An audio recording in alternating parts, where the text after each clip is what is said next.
Hello friends, I am Aditi Parmar and welcome to my YouTube channel Education Hub।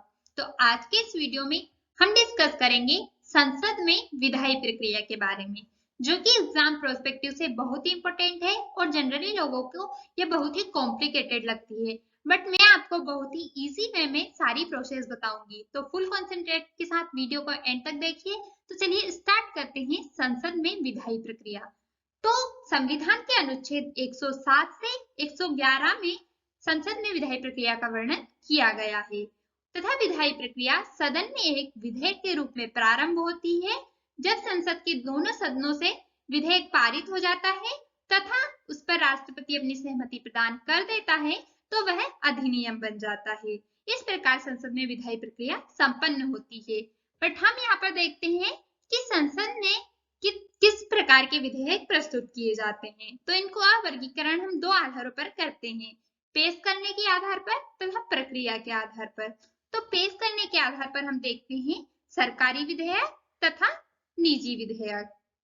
सरकारी विधेयक वह होते हैं जिन्हें मंत्रियों द्वारा संसद में प्रस्तुत किया जाता है तथा निजी विधेयक वह होते हैं जिन्हें मंत्रियों के अलावा जो सामान्य सदस्य होते हैं तथा जो सत्तारूढ़ दल का सदस्य ना भी हो वह भी प्रस्तुत कर सकते हैं, वह विधेयक निजी विधेयक कहलाते हैं। अब हम देखते हैं प्रक्रिया के आधार पर। तो प्रक्रिया के आधार पर हम देखते हैं साधारण विधेयक, धन विधेयक, वित्त विधेयक व संविधान संशोधन विधेयक। तो हम एक एक करके इनको बहुत ही डिटेल में समझेंगे। तो देखते हैं फर्स्ट साधारण विधेयक। तो हम देखते हैं साधारण विधेयक के संबंध में कोई स्पष्ट परिभाषा नहीं दी गई है, बट जो विधेयक धन विधेयक, वित्त विधेयक तथा संविधान संशोधन विधेयक नहीं होगा वह साधारण विधेयक होगा, क्योंकि हम जानते हैं कि वित्त विधेयक, धन विधेयक तथा संविधान संशोधन विधेयक के संबंध में कुछ स्पष्ट शर्तें दी गई हैं। अगर ये शर्तें फुलफिल नहीं होती है तो इन तीनों विधेयकों को छोड़कर जो भी विधेयक होंगे वह सभी साधारण विधेयक होंगे। अब हम देखते हैं साधारण विधेयक को पारित होने की प्रक्रिया। साधारण विधेयक किन किन फेजों से गुजरने के बाद पारित होता है। तो इसमें है प्रथम वाचन, द्वितीय वाचन, तृतीय वाचन, दूसरे सदन में भेजना तथा राष्ट्रपति की स्वीकृति। तो यहाँ पर हम पहला देखते हैं प्रथम वाचन। इसके अंतर्गत विधेयक को सदन में पेश किया जाता है तथा उसके उद्देश्य तथा शीर्षक के संबंध में बताया जाता है। साथ ही इस फेज में विधेयक के लिए सदन से अनुमति प्राप्त की जाती है तथा उसके बाद में विधेयक को राजपत्र में प्रकाशित किया जाता है। उसके बाद में विधेयक सेकंड फेज स्टार्ट होती है, जिसमें कि विधेयक के प्रत्येक खंड पर गंभीरता से विचार विमर्श किया जाता है। यहाँ पर हम देखते हैं कि प्रथम वाचन में विधेयक पर कोई विचार विमर्श नहीं किया जाता है, ठीक है। विधेयक पर द्वितीय वाचन में प्रत्येक खंड पर विस्तार से विचार विमर्श किया जाएगा, जिसमें कि 3 उपचरणों से विधेयक को गुजरना होता है। इसमें एक होता है साधारण बहस की अवस्था, सेकंड होता है समिति अवस्था तथा थर्ड होता है विचार अवस्था। तो मैं आपको बताती हूँ कि साधारण विचार की अवस्था में क्या होता है कि विधेयक पर कोई विस्तार से विचार विमर्श तो नहीं किया जाता है, बट इसमें सैद्धांतिक चर्चा होती है। साथ ही इसमें निम्न विकल्प प्रस्तुत होते हैं, जिनमें या तो विधेयक पर तुरंत चर्चा की जाती है या फिर बाद की कोई तिथि निर्धारित कर दी जाती है या फिर विधेयक को प्रवर समिति या संयुक्त समिति को सौंप दिया जाता है या फिर विधेयक पर जनता की राय जानने के लिए इसे सार्वजनिक भी किया जा सकता है। तो आई होप आपको समझ में आई होगी साधारण बहस की अवस्था। उसके बाद में क्या होता है कि समिति अवस्था आती है। समिति अवस्था में विधेयक को प्रवर समिति या संयुक्त समिति को सौंपा जाता है, जो विधेयक पर विचार विमर्श करती है तथा अपने सुझाव देती है। यहाँ पर मैं ये भी ऐड कर दूं कि समिति विधेयक के मूल शीर्षक में कोई परिवर्तन नहीं कर सकती है। इसके बाद में विधेयक की थर्ड उपचरण में जाता है, जिसमें कि विचार की अवस्था आती है। इसमें जो समिति के द्वारा सुझाव दिए गए हैं उसके बाद में विधेयक पर सदन के सदस्यों की राय जानी जाती है, जिसमें कि सदन के सदस्य संशोधन भी प्रस्तुत कर सकते हैं। अगर संशोधनों को स्वीकार कर लिया जाता है तो विधेयक को एक नया रूप प्राप्त हो जाता है तथा विधेयक की तृतीय वाचन में जाता है, जिसमें कि विधेयक को स्वीकार या अस्वीकार करने के संबंध में चर्चा होती है। इसमें विधेयक के संशोधन से संबंधित कोई चर्चा नहीं होती है। इसमें अगर यदि अपेक्षित बहुमत से विधेयक को पारित कर दिया जाता है तो उसको प्रथम सदन की स्वीकृति प्राप्त हो जाती है तथा वह दूसरे सदन में जाता है। तो यहाँ तक का आपको समझ में आया होगा प्रथम सदन की प्रक्रिया, जिसमें कि प्रथम वाचन होता है, द्वितीय वाचन होता है तथा तृतीय वाचन होता है। इन तीनों चरणों से गुजरने के बाद विधेयक प्रथम सदन से पारित हो जाता है। उसके बाद में विधेयक दूसरे सदन में भेजा जाता है। दूसरे सदन में भी सेम तीनों फेज आती हैं, प्रथम वाचन, द्वितीय वाचन और तृतीय वाचन। यहाँ पर दूसरे सदन के पास विधेयक से संबंधित 4 विकल्प होते हैं, जिनके अंतर्गत हम देखते हैं कि फर्स्ट में कि या तो वह विधेयक को बिना किसी संशोधन के पारित कर सकता है, या फिर वह विधेयक को कुछ संशोधनों के साथ पारित कर सकता है, या फिर हम देखते हैं कि वह विधेयक को अस्वीकार भी कर सकता है या विधेयक पर कोई कार्यवाही ना करके उसे लंबित भी पड़े रहने दे सकता है। तो इस प्रकार के ऑप्शंस दूसरे सदन के पास होते हैं। यहाँ पर हम देखते हैं कि अगर दूसरे सदन ने विधेयक को बिना संशोधन के पारित कर दिया तो वह राष्ट्रपति की स्वीकृति के लिए जाएगा। अगर दूसरे सदन ने कुछ संशोधनों के साथ पारित किया और प्रथम सदन उन्हें स्वीकार नहीं करता है, या फिर दूसरे सदन ने विधेयक को अस्वीकार कर दिया या लंबित पड़े रहने दिया, इन तीनों अवस्थाओं में संयुक्त बैठक बुलाई जाती है। संयुक्त बैठक में उपस्थित मत देने वालों सदस्यों के बहुमत से विधेयक पारित हो जाता है तो इसे दोनों सदनों से पारित समझा जाता है तथा यह राष्ट्रपति की स्वीकृति के लिए जाता है। बट यहाँ पर मैं यह भी ऐड कर दूं कि अगर आपको संयुक्त बैठक से संबंधित विस्तार से जानकारी चाहिए तो आप कमेंट बॉक्स में जरूर बताइए। मैं अपना नेक्स्ट वीडियो संयुक्त बैठक से संबंधित लेकर आऊंगी। अब हम देखते हैं हमारे आगे राष्ट्रपति की स्वीकृति। तो आर्टिकल 111 के अनुसार राष्ट्रपति के पास 3 विकल्प होते हैं, जिनमें कि या तो वह विधेयक को अपनी स्वीकृति दे सकता है, या फिर वह विधेयक को अपने पास रोक सकता है, या फिर वह विधेयक को पुनर्विचार के लिए लौटा सकता है। बट अगर वह विधेयक को पुनर्विचार के लिए लौटाता है तथा उसके सुझावों को अस्वीकार करते हुए भी विधेयक को पुनः पारित कर दिया गया, तब वह विधेयक पर अपनी स्वीकृति देने के लिए बाध्य होता है। तो आपको तीनों विकल्प समझ में आए होंगे। अब मैं आपको बताती हूँ कि अगर विधेयक को पुनः बिना जो उसके सुझाव है उनको अस्वीकार कर पारित कर दिया गया तो वह अपनी स्वीकृति देने के लिए बाध्य होगा। इस अवस्था में तथा फर्स्ट फेज ये विधेयक को वह अपनी स्वीकृति दे दे तो विधेयक अधिनियम बन जाता है। इस प्रकार इन सारी प्रोसेस के बाद साधारण विधेयक पारित होता है तथा वह अधिनियम बन जाता है। तो आई होप आपको यहाँ तक की चीजें समझ में आई होगी। अब हम नेक्स्ट देखते हैं धन विधेयक। धन विधेयक संविधान के अनुच्छेद 110 के अनुसार वह विधेयक धन विधेयक होगा जो निम्न विषयों से जुड़ा हो या फिर उसमें निम्न प्रावधान दिए गए हो। तो फर्स्ट है किसी कर को लगाया जाना या समाप्त किया जाना, भारत की संचित निधि से धन निकालना या जमा करना, या फिर उस धन की अभिरक्षा से संबंधित कोई प्रावधान, या फिर थर्ड है किसी व्यय को भारत की संचित निधि पर भारित व्यय घोषित करना। इन तीनों शर्तों को पूरा करने वाला विधेयक धन विधेयक होगा। यहाँ पर मैं ये भी आपको ऐड कर देती हूँ कि कौन सा विधेयक धन विधेयक नहीं समझा जाएगा। तो उसके लिए भी 3 शर्तें हैं। अगर वह किसी जुर्माने या आर्थिक दंड से संबंधित है तो वह विधेयक धन विधेयक नहीं होगा, या उसका संबंध किसी सेवा या लाइसेंस की फीस से है, या फिर उसका संबंध किसी स्थानीय प्राधिकार या निकाय द्वारा स्थानीय प्रयोजनों के लिए कोई कर लगाने, हटाने, परिवर्तित करने से संबंधित है तो भी वह विधेयक धन विधेयक नहीं होगा। तो यहाँ पर हमने देखा कि किन किन अवस्थाओं में विधेयक धन विधेयक कहलाएगा तथा किन किन अवस्थाओं में विधेयक को धन विधेयक नहीं समझा जाएगा। अब हम नेक्स्ट देखेंगे कि धन विधेयक को पारित किस प्रकार किया जाता है। तो यहाँ पर हम देखते हैं कि राष्ट्रपति की सिफारिश से धन विधेयक को लोकसभा में किसी मंत्री के द्वारा पेश किया जाता है। तो यहाँ पर आपको 3 कीवर्ड याद रखने हैं। फर्स्ट कि धन विधेयक को राष्ट्रपति की सिफारिश से पेश किया जाता है, सेकेंड ये केवल लोकसभा में पेश किया जा सकता है, और थर्ड ये मंत्री के द्वारा। यानी कि पहला तो धन विधेयक को राष्ट्रपति की सिफारिश से पेश किया जाएगा, दूसरा इसको केवल लोकसभा में पेश किया जाएगा, और तीसरा कि यह केवल किसी मंत्री के द्वारा पेश किया जाएगा, इसे कोई अन्य सदस्य पेश नहीं कर सकता। ठीक है। उसके बाद में नेक्स्ट हम देखेंगे कि लोकसभा से पारित कर राज्यसभा में विचार हेतु भेजना, यानी कि जब लोकसभा में अपेक्षित बहुमत से इसे पारित कर दिया जाता है, उसके बाद में यह राज्यसभा में विचार के हेतु भेजा जाता है।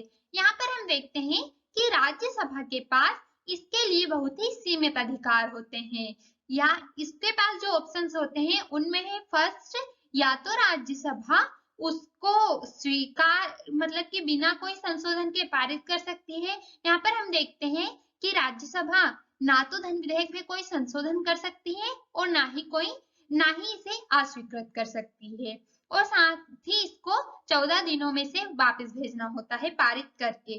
अगर राज्यसभा 14 दिनों के बाद तक इसे लंबित रहने देती है तो इसे राज्यसभा से पारित मान लिया जाता है। इस प्रकार राज्यसभा को धन विधेयक के संबंध में बहुत ही सीमित अधिकार प्राप्त है।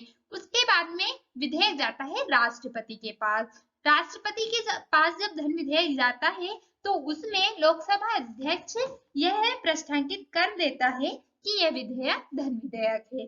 तो उसके बाद में राष्ट्रपति के पास जो ऑप्शंस होते हैं वह इस प्रकार है कि राष्ट्रपति या तो विधेयक पर स्वीकृति दे सकता है या उसे रोक सकता है। यहाँ पर हम देखते हैं कि राष्ट्रपति धन विधेयक को संसद के पास पुनर्विचार हेतु नहीं लौटा सकता, क्योंकि जो धन विधेयक है वो हमने देखा यह राष्ट्रपति की सिफारिश से ही पेश किया गया है, इसलिए राष्ट्रपति के पास दो ही ऑप्शन होते हैं, या तो वह उस पर स्वीकृति दे दे या उसे रोक ले, लेकिन वह उसे पुनर्विचार के लिए नहीं लौटा सकता। तो आई होप आपको समझ में आई होगी धन विधेयक की प्रक्रिया। फर्स्ट हमने देखा कि इसे राष्ट्रपति की सिफारिश से लोकसभा में पेश किया जाएगा और साथ ही किसी मंत्री के द्वारा पेश किया जाएगा। लोकसभा में जब अपेक्षित बहुमत से यह पारित हो जाता है उसके बाद में यह जाता है राष्ट्रपति के पास। तब राष्ट्रपति या तो इस पर अपनी स्वीकृति दे सकता है या इसे रोक सकता है। ठीक है। अब हम देखेंगे वित्त विधेयक।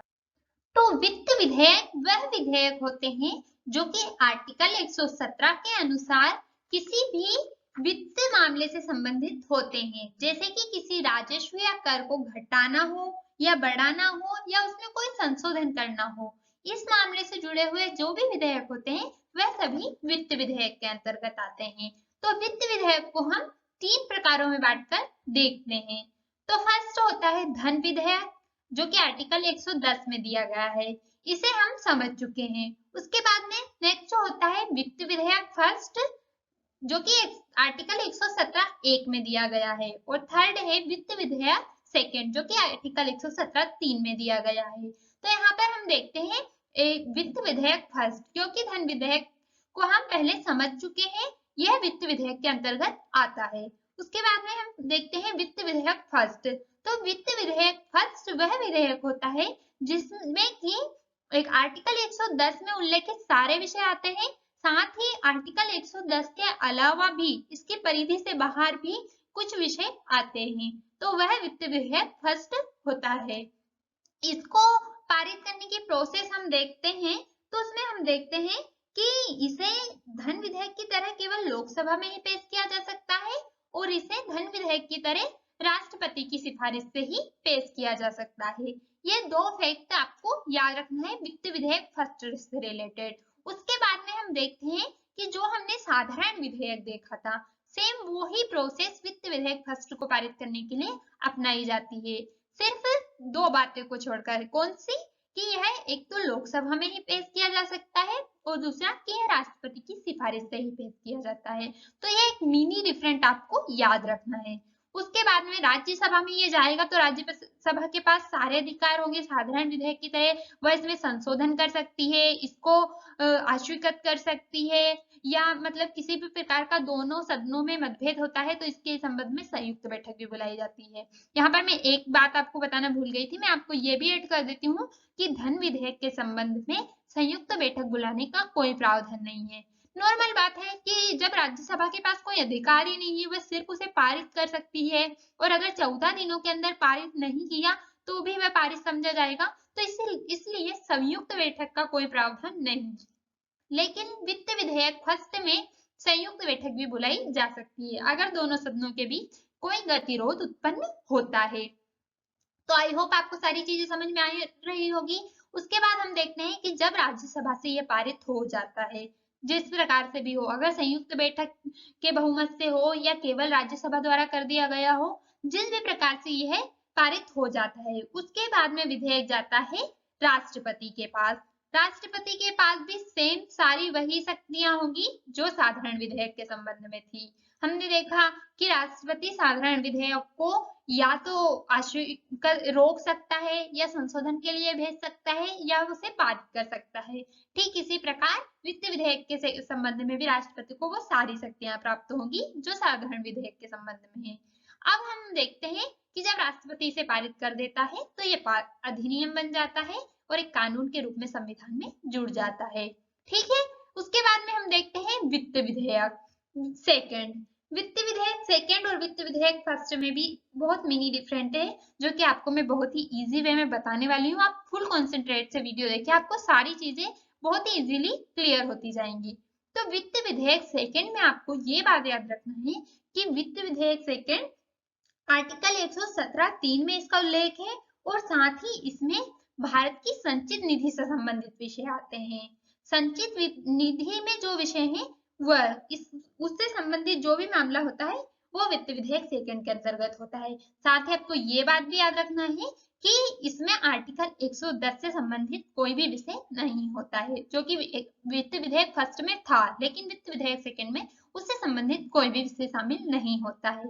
तो वह विधेयक वित्त विधेयक सेकंड होता है। तो यहाँ पर आपको एक इम्पोर्टेंट फैक्ट याद रखना है कि सारे धन विधेयक वित्त विधेयक हो सकते हैं, लेकिन सारे वित्त विधेयक धन विधेयक नहीं हो सकते।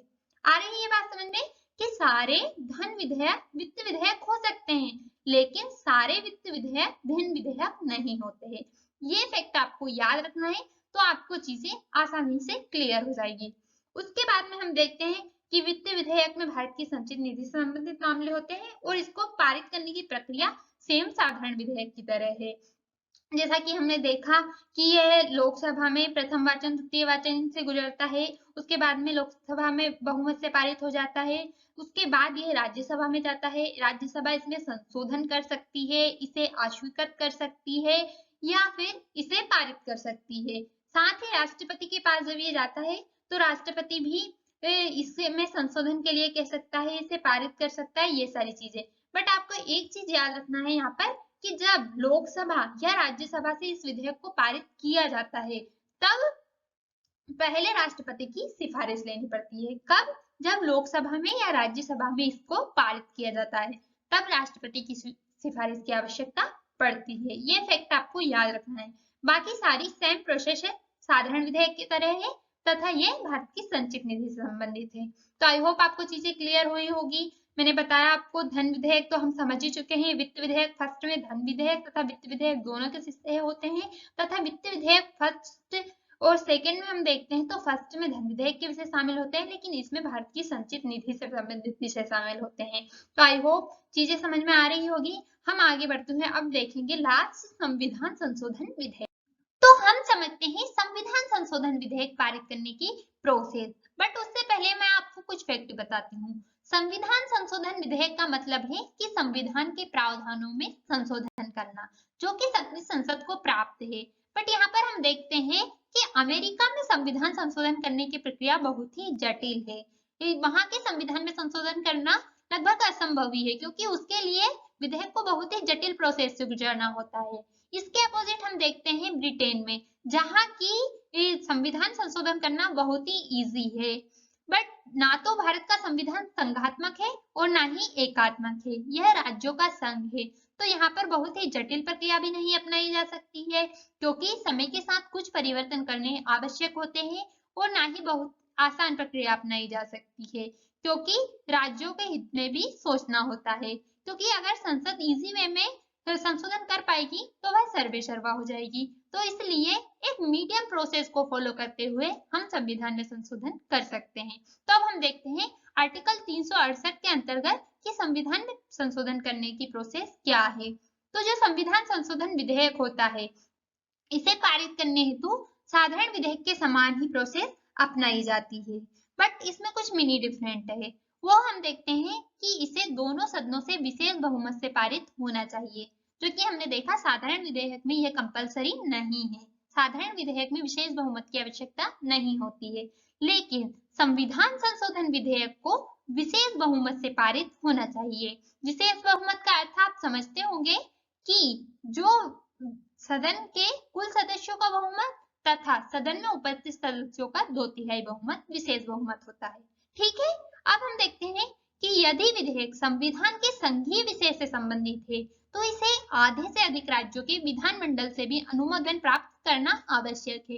यहाँ पर संघीय विषय से मैं आपको मीनिंग बताती हूँ कि 7वीं अनुसूची में वर्णित विषय, या फिर हम देख लेते हैं फॉर एग्जाम्पल के लिए कि राष्ट्रपति के निर्वाचक मंडल से संबंधित विषय। अगर ऐसा कोई विषय होगा तो उसे आधे से अधिक राज्यों के विधानमंडल से भी अनुमोदन प्राप्त करना होगा। उसके बाद में हम देखते हैं कि राष्ट्रपति की सहमति के बाद विधेयक अधिनियम बन जाता है तथा राष्ट्रपति इस पर अपनी अनुमति देने के लिए बाध्य है। तो यहाँ पर हम देखते हैं कि 24वां संविधान संशोधन 1971 के द्वारा यहाँ पर राष्ट्रपति की सहमति को बाध्य बना दिया गया है। राष्ट्रपति ना तो इसे पुनर्विचार के लिए लौटा सकता है, ना ही इसे अस्वीकृत कर सकता है। यह इस पर बाध्य है अनुमति देने के लिए। ठीक है, तो संविधान संशोधन विधेयक से संबंधित आपने देख लिया। साथ ही यहाँ पर मैं एक और इम्पोर्टेंट फैक्ट आपको बता देती हूँ कि संविधान संशोधन विधेयक के संबंध में संयुक्त बैठक का कोई प्रावधान नहीं है। इसके लिए अगर दोनों सदनों के बीच गतिरोध होता है तो संयुक्त बैठक नहीं होती है। साथ ही इसको दोनों सदनों से अलग अलग विशेष बहुमत से पारित होना चाहिए, नहीं तो विधेयक समाप्त हो जाएगा और संविधान में संशोधन नहीं हो सकता है। तो आई होप ये बहुत ही बेस्ट प्रोसेस है जिससे कि कुछ आवश्यक संशोधन किए जा सके। तो आपको सारी चीजें क्लियर हो गई होगी। साथ ही आप वीडियो को 1-2 बार कॉन्सेंट्रेट से देखेंगे तो आपको सारी चीजें आसानी से क्लियर हो जाएंगी। So I try my best and please like, share and subscribe. Thank you everyone.